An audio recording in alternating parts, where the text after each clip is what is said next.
Cécile Domas.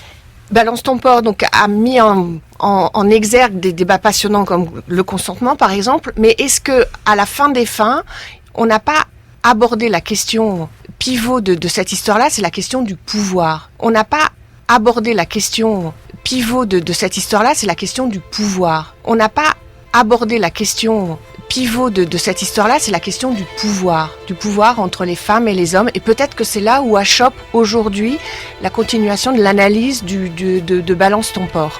On est dans un cas, on va aller vers la justice, mais est-ce que c'est pas aussi l'occasion de revoir l'inégalité de pouvoir qu'il y a entre les hommes et les femmes? Le consensus, il est sur libérer la parole des femmes, mais sur la domination masculine, le consensus est moins grand sur le concept. Et moi, je pense que tous les hommes,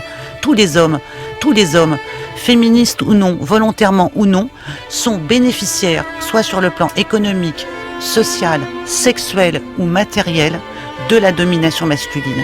Et c'est ça qu'il faut dire aujourd'hui. Et la discussion qu'on doit avoir avec les hommes, même les plus enthousiastes à nous soutenir, les plus gentils dans nos vies quotidiennes, est-ce que vous avez conscience que vous en êtes des bénéficiaires de cette domination masculine? Et est-ce que vous êtes prêts à partager le pouvoir? Et c'est ça qu'il faut dire aujourd'hui. Et la discussion qu'on doit avoir avec les hommes, même les plus enthousiastes à nous soutenir, les plus gentils dans nos vies quotidiennes, est-ce que vous avez conscience que vous en êtes des bénéficiaires de cette domination masculine? Et est-ce que vous êtes prêts à partager le pouvoir? Et c'est ça qu'il faut dire aujourd'hui. Et la discussion qu'on doit avoir avec les hommes, même les plus enthousiastes à nous soutenir, les plus gentils dans nos vies quotidiennes, est-ce que vous avez conscience que vous en êtes des bénéficiaires de cette domination masculine? Et est-ce que vous êtes prêts à partager le pouvoir?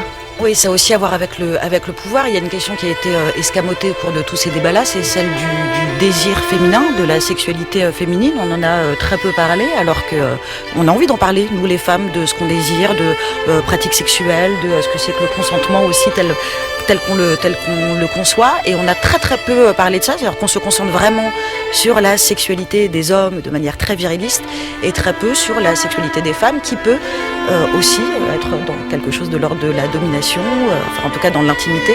Et ça, on n'en a pas parlé. Et c'est intéressant, je trouve qu'en France, où on est censé être très libre sur ces questions-là, le désir féminin, ce soit encore extrêmement tabou.